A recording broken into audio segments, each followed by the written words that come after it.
we are going to the 31st question. Which of the following rehabilitation exercises is the most appropriate immediately following the repair of the injury seen in figure A?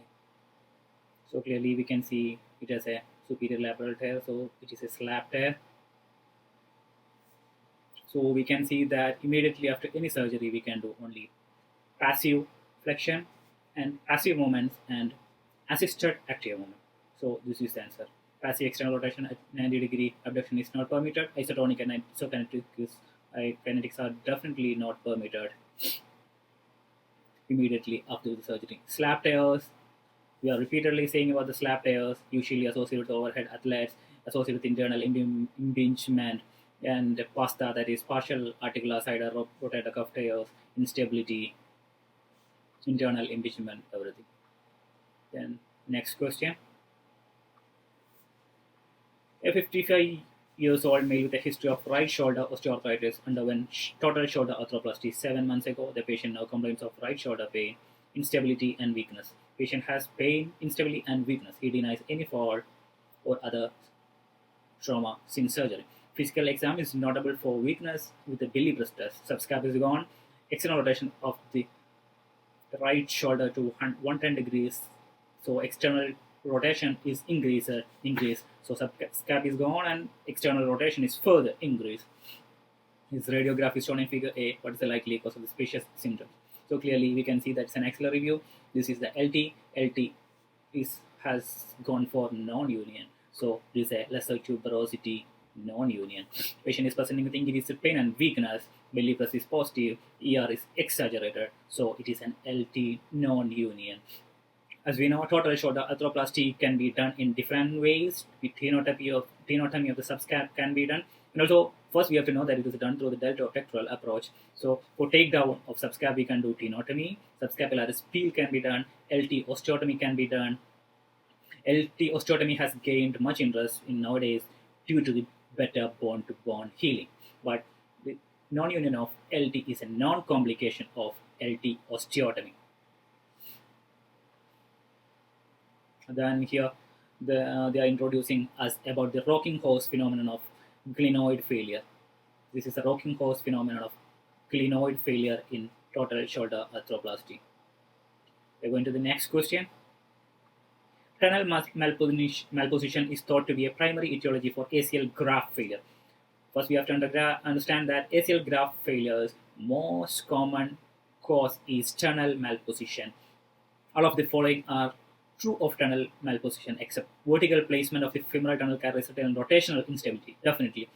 Vertical tunnel cannot address rotational stability, so therefore there will be rotational instability. Then anterior placement of the femoral tunnel can result in elongation of the graft. The shortened graft can cause the stretching of the femoral tunnel, so that's also true. Tibial tunnel placement should be placed posteriorly to line. This is also true. Transtibial drilling through a tibial tunnel that is too far anterior can result in vertical. That transtibial can cause a vertical graft, unlike in a transportal which is 1030 or 130. So this is the false statement.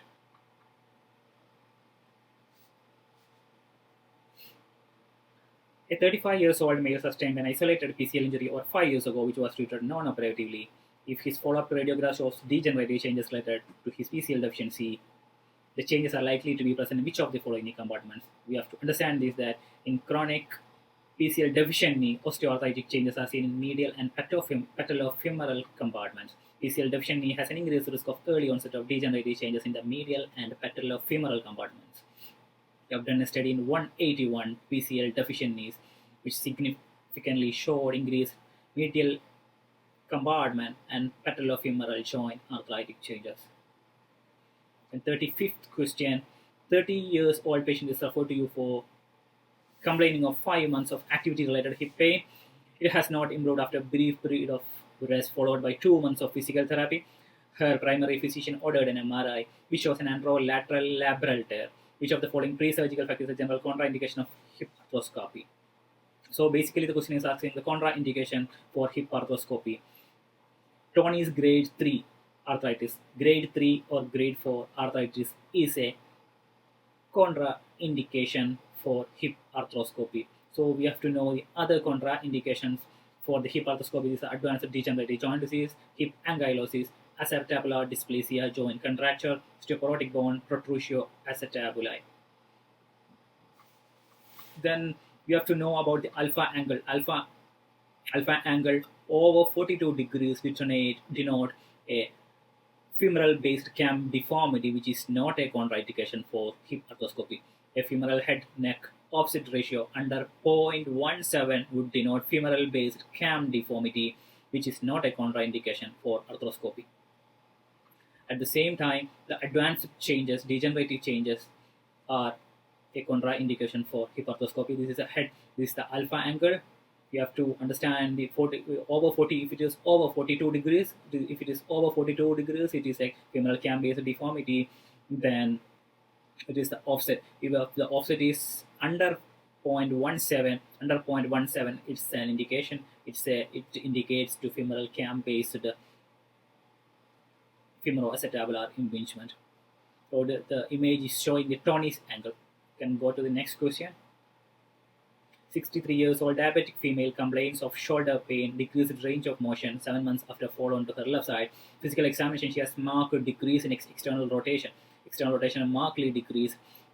The radiograph obtained earlier that day at primary care office is displayed in figure A. What is the next step in management? So here in AP view of the shoulder, we can see that we cannot definitely say that the hip is dislocated or reduced, because we have to get an orthogonal views.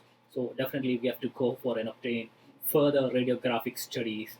So it can be a neglected posterior dislocation. It can be a neglected posterior dislocation, a light bulb sign, possible posterior shoulder dislocation. So we have to go for an axillary view, confirm.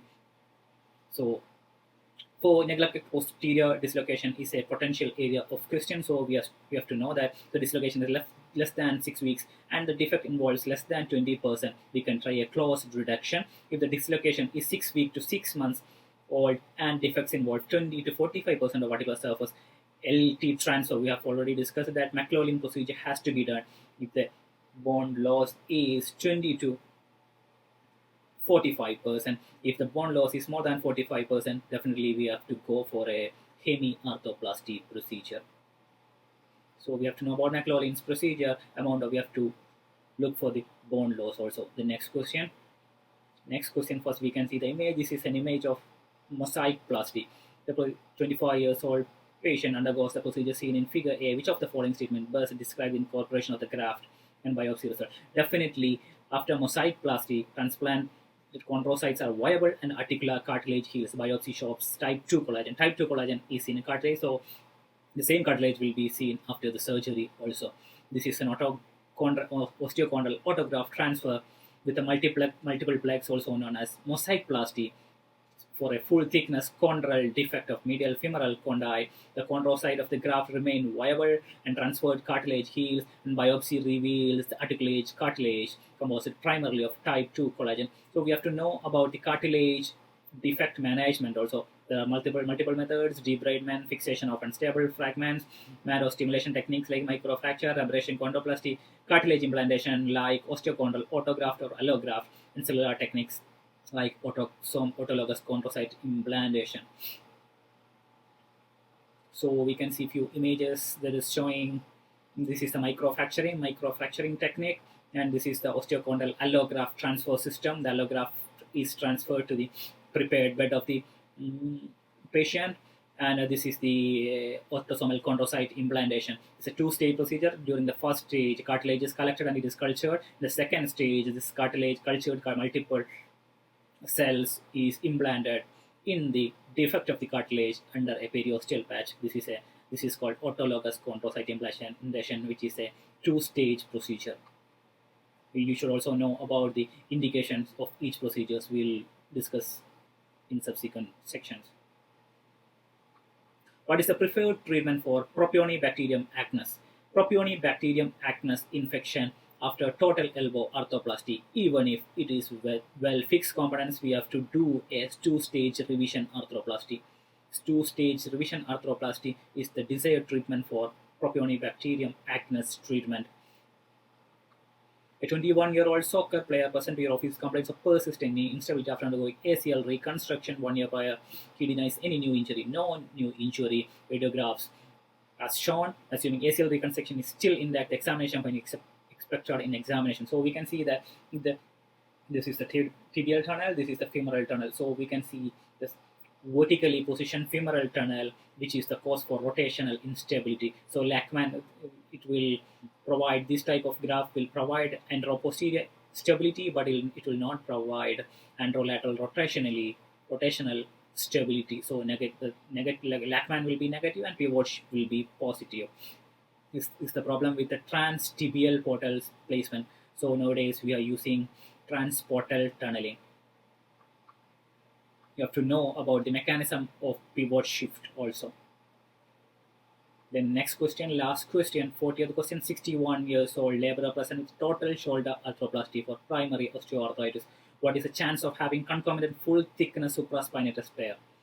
61 years old laborer with primary osteoarthritis, which is a direct question. We have to know that concurrent rotator cuff tear in primary osteoarthritis is only less than 10%.